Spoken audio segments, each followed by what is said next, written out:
Zimmy, thank you so much for joining us today. And my pleasure. Thank you for having me. So I was talking to a friend of mine and basically telling them about, how I'm launching Elevate with Enjy, and I'm looking for women that either have elevated themselves from certain situations or elevate other people. And that person said, you know what, it's funny because I know somebody that has done both. And here you are today. Sharing your story. So let's first talk about how Zimmy Khan has elevated herself from a situation that just seemed like there was no way out of it. Sure. So 15 years ago, I was working in advertising. I was young. I was doing very well. Still young. I was younger, and doing very well. It's just starting to get independent and very proud of what I was doing. And suddenly, I woke up one morning, and within 2 hours, I was paralyzed down the right side of my body. I had no idea what was happening. Went to the hospital. They Sorry, did when you say Yep. paralyzed, just take us through. The emotion that when you woke up. I want people to be able, it's just Sure. something that is so hard to fathom, and just you waking up and God forbid anyone to go through that. It's you're saying it's so you're saying it's like I woke up and I was paralyzed. No. Sorry, I don't mean to minimize it. It's just that it's been a while, and so much has happened since then, and so much that I've accomplished that now that's become the story. But I respect that. So yes, I woke up and it was a normal working day, and just getting ready to go to work, and things started feeling just heavier. And it was worrying, but not enough. So I did drive to work, and by the time I reached the office, I was feeling like as if this part, I'm just dragging the right side. And I went into a meeting, and I started talking, and then the right side of my face started feeling very numb and heavy. And so obviously, that's when I freaked. I knew, that I have to do something about this. So I, went to the hospital, waited in emergency because no idea what's going on. It could have, been something much simpler. But turned out once they did the tests and the MRIs and everything, they discovered that I have a lesion in the left side of my brain, which controls the right side.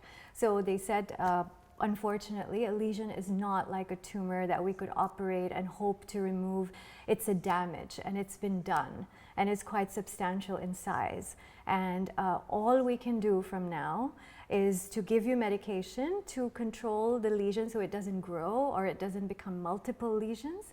And we have to do physio just to keep the muscles from completely dying. But please do not hope to be able to move the right side ever again. It's called comprehensive paralysis, which basically we can do nothing about. And this, in no way am I, saying anything judging science, because medicine is still catching up with our superpowers. They need to prove everything 100 times before they can place it as a fact. I took the medication for a few days, but it was really strong. And it was messing up my head. I was getting hallucinations and, not able to hold a thought. And for me, a person who's in their head a lot, it was very difficult to handle the physical paralysis along with the mental, incapability. And so because it happened so quickly, I just didn't know what was what. And so I decided I'm going to stop the medication, and I just need to be able to think. I need to see if this mental thing is happening because of the lesion as well. Because if that's the case, then I'm done. I can't live like this, or if it's the medication. So I stopped the medication, and within 2 to 3 days, I was able to think more clearly, which is a real blessing. When you're going through a lot, just to have, that train of thought yes. collected. Were you married at that point? Or? No. So who was by your side? Who was supporting you? Did you have the support, or did you have people saying, just take the medicine, don't stop? What was going on around you? I have a history of being a very strong person. You're Aries. Yes. So I, at that point, was the only time in my life when I was single. Okay, and so it's almost as if I was, supposed to be alone to handle this. I created it in that sense, because if we accept the theory that sometimes we create things in life, then if I created it, then I meant it to be something that I do by myself, So I only just told my boss because I needed some time to think and I needed some time off. And I told one friend, I used to live by myself, and I told one friend and I said, when I need you, I will call you. Don't come and fawn over me and stuff because I don't know what's going on right now. I just need to figure this out. I didn't tell my family because I was really worried that they're going to take me home.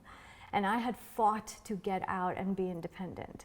So for me, it was very important to find some foundation here, some solidity under my feet before giving up and being taken back into, relying and not being independent. Typical, it was scary. Our culture, the woman should be with her family before she goes to her husband's so house.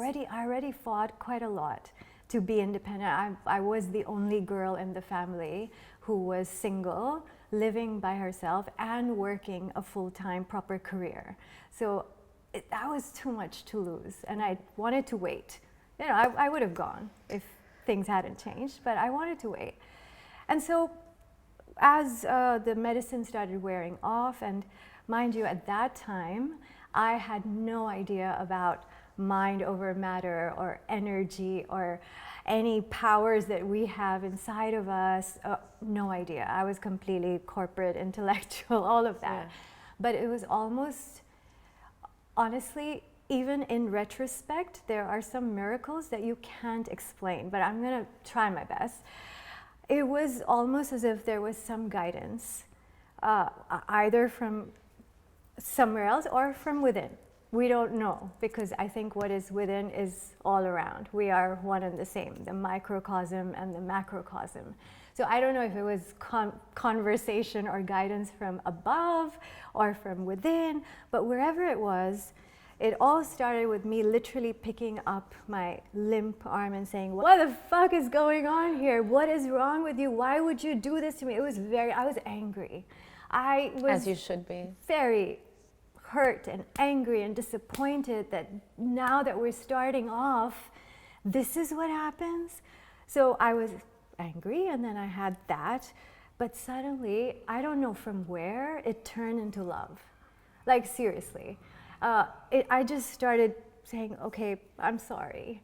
I love you so very much. I'm so grateful for you. I'm so grateful for everything we've done together, because you start realizing all the little things that you took for granted, that you never noticed, that you were, you didn't realize. And so I started thanking my arm, my leg, I used to sit in front of the mirror and just, pat my face and say, I love you. It's something about it made me feel hopeful or made me feel empowered. Now that I've studied all of this, I'll tell you how it works. But at that time, it was literally just some guidance. Like, I used to sit there for hours because I had no other solution that I could think of. And I used to just talk to them. Like, I love you and thank you for everything we're gonna do together in the future. And that would be my solace. Like, I would spend so much time just doing that. And stopped taking the medication, never went for a single physio. At that point, like I said, I wasn't aware of any other kind of therapy, so it just wasn't in my universe. So didn't do any of that. I literally loved myself and thanked myself and my body and my cells. And honestly, Enjy, within 50 days, I was fine. Okay, it started coming back slowly with my face, like how the anesthesia wears off when you go from the, come back from the dentist. Yeah. You just start feeling like it's moving. Sensation, and you don't realize how grateful you are for feeling that sensation. Like, we don't realize. No. It's like, wow, I can feel this, And then it slowly started coming back to the arm. and the leg. And I started, within that period, I took that 1 month off. But I started going back to work. I used to drive with my left arm and left leg, and I used to write with my left arm and type with one. I had a sling. But I knew I'm getting better. Oh my God. Yes.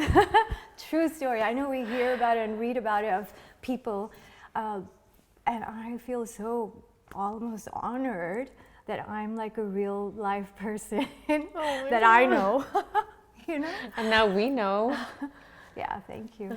Yeah, so that brought about such a huge shift because I realized, shit, we have superpowers. Medicine doesn't know about it yet.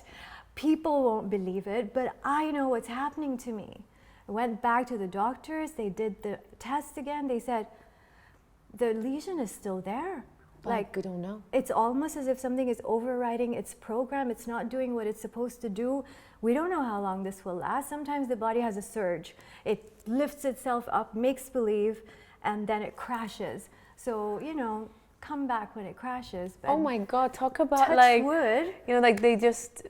Yeah, I mean, they can't Thanks, explain guys. it. They can't explain it. I mean, I'm honestly... Yeah, but no need to give me I'm hopeful. Why are you taking that away from me? Yeah, no, but they have to be scientific, which I completely which understand as well. I mean, I'm not really, against You have superpowers. anything. Yeah, exactly. So you're like, oh, it's okay. No problem. Yeah, I got this. At that time, I didn't know that it's not going to last. I was just like, I'm going to make this work. I'm going to love myself, more. So it was a complete, a spiritual shift for me, where I realized that I am the one who needs to love myself, and I'm the one who needs to be grateful, and I'm the one who needs to remember to be grateful for regular everyday stuff that we take for granted.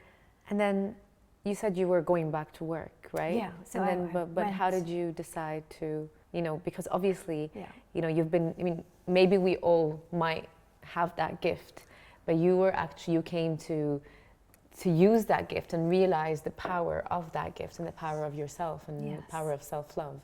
What did you do when you found that out? Well, once I realized that we all have superpowers, and I've just been lucky enough to be introduced to mine, I decided that I want to learn as much as possible about the mind, because I know the subconscious mind controls the body, and everything that the body does that we don't have to think about consciously. I started just researching.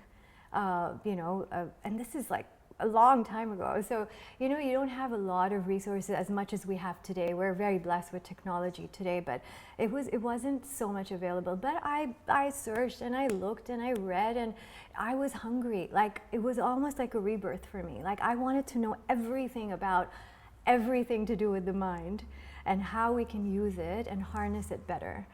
So in that search and quest, I got introduced to some courses that were offered here, because obviously I was working, and so in Dubai, I started studying NLP, which is neuro-linguistic programming, which is all about your neurology and how you use your communication. So I was communicating with my neurology. I had no idea, And I started with NLP, then I did a doctorate in clinical hypnotherapy, all the while supporting myself and keeping a job. And when something is meant to happen, how the universe just creates the way, like you set an intention and then it just brings things to you almost. Yeah. So I happened to find the money and the energy and the time that was required to do this, until it came to a point where, to be honest, I was studying for curiosity, and at best, just to be able to tell people that there's more. There's more. I never thought I would be a therapist. I honestly didn't like people so much at that time. I'll be honest. I was in my own world. I mean, obviously, the fact that you went through all of this by yourself. So I've never really, but love, it changes. And today I'm a very kind, loving person, and I actually care about people. but yeah, it's the truth. Yeah. At that time, I never imagined myself being a therapist. But when you do these studies, you have to submit case studies, and you have to work with people. Yeah. And so I did, and turned out I was really good. Okay, I was surprised myself. I'm still, till date, I've been doing this for 11 years, but I'm still awed every few days. I'm just like, oh my God. I can't believe it. This is so amazing. Like just to get the honor of seeing miracles happen. So have you seen miracles happen throughout the past 11 years of you doing what you're doing? Yeah, so I basically, in the middle of the recession, I quit my job, which was very stable, and everyone thought I was crazy and who's going to pay for this stuff, you know? Because at that time, 11 years ago, hypnotherapy? Are you kidding? Yeah. You know, what even is that? Like, do you just, you know, and all of the things that I got to hear. But this is clinical hypnotherapy. It's not like hypnosis. This is actually clinically, you know, scientifically supported to access your subconscious mind and activate your powers to be the best version of yourself that you can be. You know, so it works on not just for physical stuff, but it works for emotional, it works for personal, it works for professional. Anything that you consciously are not able to crack, your subconscious mind has the answers already. It's 90% of your mind. So conscious, I think, therefore I am, we're only using 10%. And we think we're so awesome, you know, so we are more awesome than that. So yes, I have had the privilege of working with over 1,500 people in the last 10, almost 11 years now. So I was asking you about how it works. You were doing this. Yes. So if I now ask you, can you hypnotize me? Would that work? Yeah, well, the one thing that we need to realize is that hypnosis is a very natural state that we all fall into and out of without realizing all through the day. So whenever you're on autopilot, whenever you're daydreaming, you're in a hypnotic state. That's why, you know, when you're driving down a stretch of road that you know that you do every day, you don't really focus. You realize, oh, I just got home. How was that? And that's why on the roads you have so much advertising, because you're in a hypnotic state and everything just goes in. And the next day you go to the supermarket and you, for some reason, want to reach for that thing that came into your awareness. So, I mean, the thing is that hypnosis is not like stage hypnosis that you see. That's just for fun, that's entertainment. But when we talk about clinical hypnotherapy, it's just like being in a meditative state where you'll hear everything, you'll think, you know, your thoughts will come and go, but you're just going to be focused because you want to heal something. Will my eyes be open or closed? Eyes will be closed. Okay. But we actually have an exercise where we make you open and close and open and close and open, and that hypnotizes you. So anything that is repetitive, like that's why trance music is very hypnotic, because you know, anything repetitive, anything that you are accustomed to, like when you're brushing your teeth, you're not focusing on that, you're thinking about something else, your mind is completely somewhere else. So we are hypnotized more than half of our day. That's why it happens so easily, and it's not something that you can perceive that, oh, I was hypnotized. You just know that someone, through someone's help, you were able to connect with your subconscious mind and actually make a meaningful connection, because we go in and out. So we're not able to make that connection the way that we could if we wanted to. So all it is a mindful meditative state. So that's why it's not dramatic enough to show you, you know, oh, this is you hypnotized. But if I keep talking, you're gonna just get hypnotized, because you're just gonna be like in a trance. So anything that continues or is repetitive or is unconscious, because any habit that we start, first we do it with awareness and then we becomes unconscious. So in the from the 1,500 people that you've seen in the past 11 years, what are some, you know, I would say miracles or any stories that you don't have, of course, enough to say names, and I know confidentiality and all of that, but is there anything that stands out, like your story, that you think, you know, is... Well, overall, because I work with such a variety of people and objectives and ages, I work with children as well, 7 and up, I work with elderly, so it's, the results are just brilliant, because you get to see it with such a variety of people. So they come for various things. When it comes to physical things, the most amazing, and these are really the top ones. I mean, I am honestly blessed to see miracles every day. So I'm just picking like the top cherry picks, you know. We have managed to work together with one lady and cure her lung cancer, which the doctors had given up on.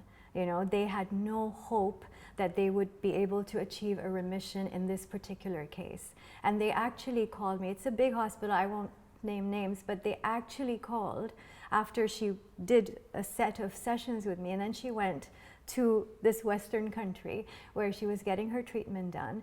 And when they checked and they saw that the tumor has reduced beyond what their medicine could have done, they were like, what have you been doing? And she was almost embarrassed, because still there's this thing about hypnotherapy, you know, it's like, I don't know if I want to say this, it's like, I don't know if doctors believe it, but now it's being used in hospitals. In the main hospitals, hypnosis is used instead of anesthesia. Hypnosis is used for helping people achieve things that they wouldn't be otherwise. So anyway, this was again a few years ago, and finally her son said, tell them, you know. And so she told them, yeah, I did some hypnotherapy. And they're like, huh, okay, we want to speak to the person. So I got a call from this hospital, the general surgeon there. And they're like, this was not possible with just medication. So please tell us what you've done. Oh my God. And so we spoke and I talked about it. And thankfully, because in the Western region now, it is accepted. There is awareness, you know. Yes. So they didn't like laugh it off. They were very interested. So that has been amazing. And that lady has been free. Cured. Yeah, Wow. Thankfully. Bless her. So yeah. And I think, I mean, also something that's very important for us to shed light on is the fact that, so as I said at the beginning, you've elevated yourself out of a current situation. You are now elevating others, and now you're in the process of doing something on like a universal elevation, if that's even a word. You know, talk to us about what you are calling the Love Academy. Yes, thank you. I'm really, really excited. So through this 10 years of work that I've been doing with people, and you know, started with me and then with others, I keep seeing that the superpowers that we have within, the biggest one of them is love, and we are all born with it. And then life happens, and then we forget because it gets buried. It never goes away. It just gets covered with situation over situation, whatever it is. And you know, all the work that I do in one way or another leads back to going and uncovering. As soon as you uncover it, there's nothing that you need to do as a therapist, or it just flows, you know? Yeah. So that's what I have seen.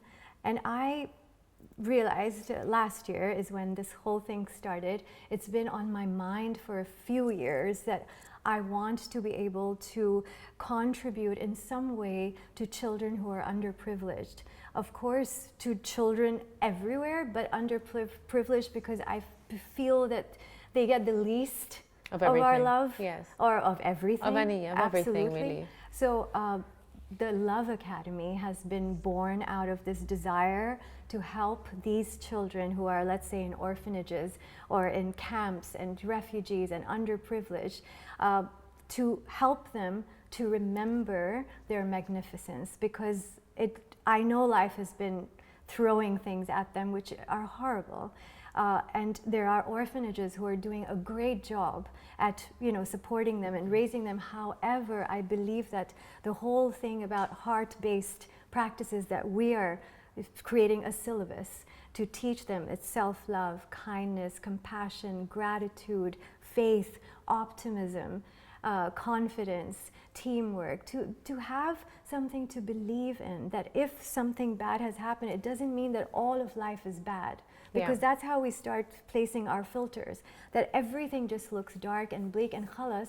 Whatever you are coming here to do, you forget, and you don't do that, and you live your life as a victim, as feeling not good enough, as feeling, oh, better, worse, never gonna have any privileges, what is the point of this? And you get, you know, more and more heavier. So all our team, we have an amazing team, by the way.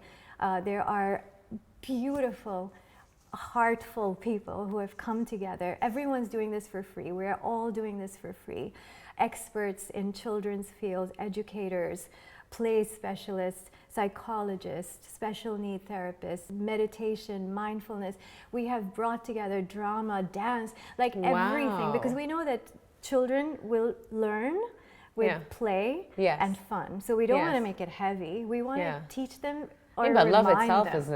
is a fun thing to be taught, you know, and learned. Absolutely. So we have come together. We just started working on it in summer, and we're already halfway there. We have the syllabus coming along. Oh, wow. We have these practices that we're going to take to the orphanages that already exist. We don't want to wait to build our own, and we'll come to that, inshallah, you know, one day. But we don't want to wait. We want to go to who already is there and is in need. And we're in touch, and orphanages around the region are happy to have us. Really? They So you already spoke to orphanages and everything? We are speaking every day. Like, we're growing our directory. And the ones who are on board are just saying, thank you. Yes, we need that. We're not able to give this to them. We want to. We realize the importance. We just don't have the resources. If you guys are coming for free to teach this and deliver this to our kids, yes, we will take it forward. You know, like we're actually working with them to put aside, like, you know, a staff member whom we can, you know, hand over, so that, you know, we keep going back, because it's going to be a roadshow. You know, we're going to go from one place to another. Can I join? Yes, please? I would love that. I would, oh my God, Seriously. really? We're gonna you have witnesses, and you have, you know, so your word. Okay, absolutely. I'm joining her on that roadshow. I want all of you guys to join. Like, really, we're looking for ambassadors, because whenever the time is right, we're going to be calling out for volunteers. Come join us. So the beauty of this whole thing is, of course, we're, you know, giving what we can in our way. I know nothing is enough, but we're doing what our heart calls us to do. And we're putting together an amazing syllabus. Like, you can see that it's put together with love, because it's just beautiful. And it's going to be, even one day when the awareness grows and regular schools want to use it, and parents want to use it, we're going to connect it for direct donation to the orphanages that we're working with. We don't want to make money out of this at all. We want to make it available to whoever finds it of value, but we want to keep helping the orphanages that we're working with, and keep adding more orphanages. It's a heart thing for us. It's completely heart-based. And I'm so excited about it. I wake up every morning just ready to, okay, what am I going to do today? What needs to be done for the kids? Even this interview, honestly, if you had contacted me before the Love Academy came on, I'm very shy. I'm such an introvert. Oh, wow. I would have been like, it's okay, lots of inspiring women out there, bless everyone, I'm good.